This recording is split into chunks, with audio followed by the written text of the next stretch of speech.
I believe the title was Bin Laden Determined to Attack Inside the United States. Now, the PDB... 2 weeks later, the White House finally declassified the PDB. There's lots of examples where it's a domestic threat. Bin Laden told followers he wanted to retaliate in Washington. You know, Bin Laden was planning to exploit the operatives' access to the U.S. to mount a terrorist strike. Abu Zubaydah was planning his own U.S. attack. Less FBI information since that time indicates patterns of suspicious activity in this country consistent with preparations for hijackings or other types of attacks, including recent surveillance of federal buildings in New York. That's present tense and domestic. Ari Fleischer came out right after September 11th and said there were no warnings. I watched him tell me there were no warnings, okay? I want to know why nobody has gone back and said, what did he mean? Howard Dean recently seemed to muse aloud whether you had advanced knowledge of 9/11. Yeah, look, there's time for politics. And, you know, it's time for politics, and it's an absurd insinuation. The press has reported this one and that one, but they haven't really put it all together and said, God, how many different warnings did you get? How many different ways was this information coming at you? And why wasn't anything done about all these warnings? Why is the Attorney General of the United States doing all his air travel by specially chartered jet? The Justice Department cited what it called a threat assessment by the FBI and said Ashcroft has been advised to travel only by private jet for the remainder of his term. And on the night before the attacks, the president may have slept more soundly, knowing surface-to-air missiles were placed on the roof of the Sarasota, Florida resort where he was staying. Not a typical security procedure at the time. That same night, quote, a particularly urgent warning may have been received, causing some top Pentagon brass to cancel their scheduled flights the morning of 9/11.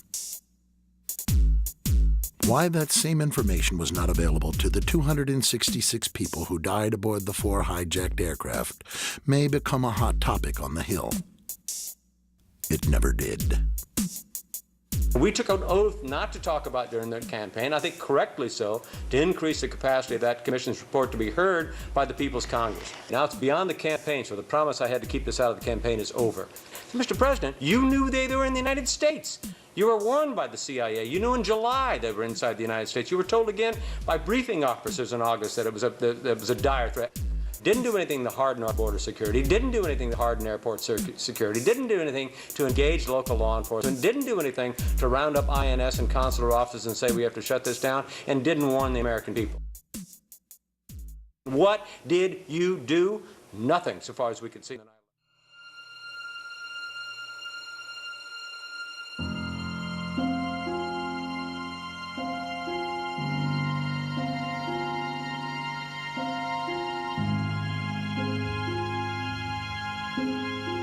The government first said there were no warnings. There were.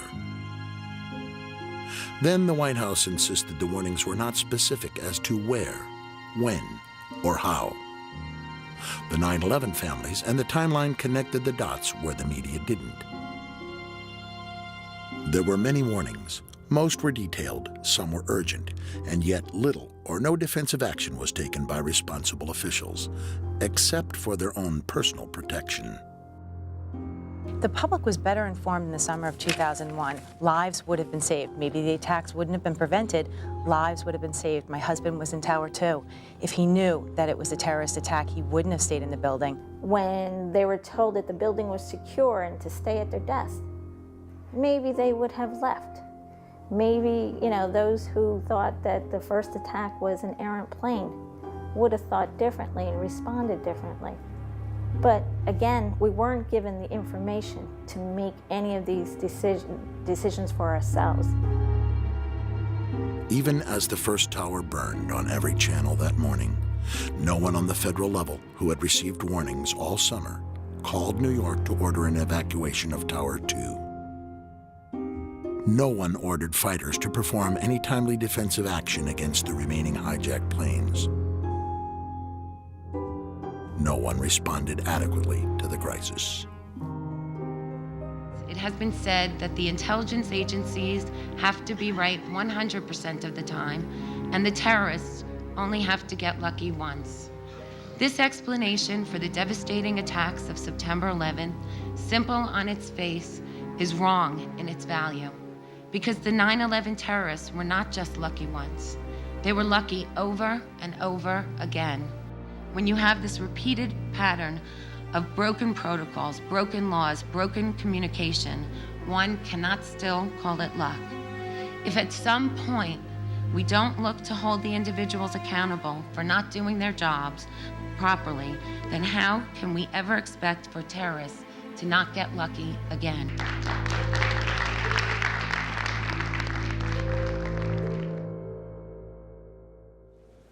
Mr. Speaker, the President of the United States.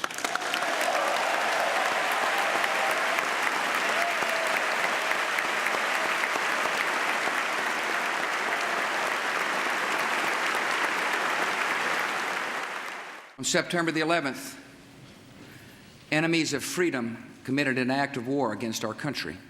And tonight, the United States of America makes the following demands on the Taliban. Deliver to United States authorities all the leaders of al-Qaeda who hide in your land. The Taliban must act and act immediately. They will hand over the terrorists, or they will share in their fate.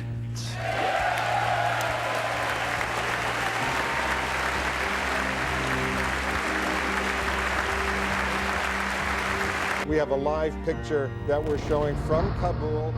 American ground forces at this hour are penetrating Afghanistan. Mazar-e-Sharif apparently has been taken. We had reached to the outskirts of Kabul. One of Osama bin Laden's top lieutenants was killed. One of the infamous al-Qaeda caves. Plenty of room for some fighters to hide when the American bombs start to fall. Unbroken military activity attacking the White Mountains. Despite the crushing defeat of al-Qaeda forces at Tora Bora, U.S. military officials still don't know where to find Osama bin Laden. This is Tora Bora, the remains. The rest of the Afghan fighters are headed home. The caves of Tora Bora conquered, a terrorist shelter, now just a hole in the ground. The distinguished interim leader of a liberated Afghanistan, Chairman Hamid Karzai.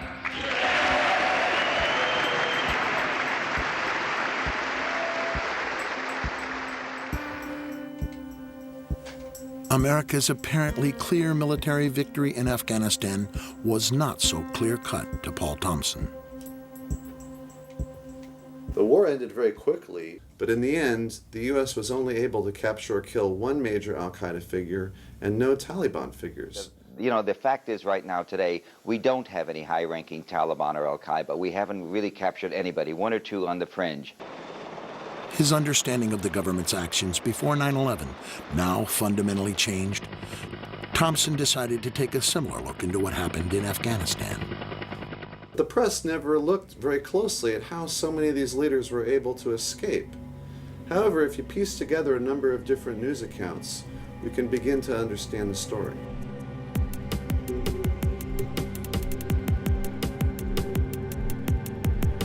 Early November, the London Times reported bin Laden's closest advisors all escaped in a late-night convoy from the Afghan capital of Kabul. An eyewitness reported, "We don't understand how they weren't all killed the night before, because they came in a convoy of at least 1,000 cars and trucks. It must have been easy for American pilots to see the headlights." By the 10th, bin Laden had joined the convoy in Jalalabad. An intelligence official told Night Ritter newspapers it was obvious that this area was to be the base for an exodus to Pakistan. We were amazed that nothing was done to prepare for it. On November 14th, the Northern Alliance captured Jalalabad. That night, 1,000 fighters and a convoy of several hundred vehicles escaped again, this time with bin Laden, driving hours to the fortress in Tora Bora. The U.S. bombed the nearby Jalalabad airport, but apparently did not attack the convoy. November 15th. At the cave complexes of Tora Bora, an estimated 1,600 of bin Laden's fighters are now surrounded. The most important battle of the war begins. U.S. warplanes are keeping a close eye on mountain passes. U.S. Special Forces are working with Pakistani troops on the border to block possible escape routes. While there were two main escape routes, Newsweek reported that the U.S. bombed only one. Using the other route, hundreds of al-Qaeda and Taliban, including senior leaders, escaped. In the wake of the attacks, eyewitnesses told Britain's The Daily Telegraph that they were shocked that the U.S. had surrounded Tora Bora only on 3 sides. Bin Laden walked out of the Tora Bora cave complex and into Pakistan with a number of loyal followers. Of course we're after Saddam Hussein, bin Laden. He's isolated. In August 2005, a story broke that gave Paul Thompson a missing piece of the puzzle. In an exclusive interview with Newsweek, the CIA field commander in Tora Bora during the invasion, Gary Burnson, broke his silence. He explained that his intelligence operatives had tracked bin Laden to Tora Bora. Mr. Bernstein feels so strongly about getting this story out and getting his book published that he actually resigned 2 years short of retirement from the CIA in order to publish his book. At the time of this interview, he was required to speak through his attorney until the CIA cleared his book for publication. At various points in time, they did have, to my understanding, definitive intelligence as to his general location within Tora Bora. I can't go into detail as to the actual sources of the intelligence and the collection methods because those remain classified. However, we had Osama bin Laden essentially cornered in Tora Bora, and for whatever reasons, we did not do what was necessary in order to ensure that he did not escape. The goal has never been to get bin Laden. Obviously, that's desirable. It's interesting. I just read a piece by some analysts that said you may not want to go after the top people in these organizations. You may have more effect by going after the middle managers because they're harder to replace. Toward the end of the war, when all eyes were on Tora Bora, the news media missed another major story. Again, thousands of Taliban and al-Qaeda escaped without drawing U.S. fire, this time from the northern city of Kunduz. The Taliban's only stronghold in the region has all but fallen to the forces of the Northern Alliance. Once again, the door was left open for escape.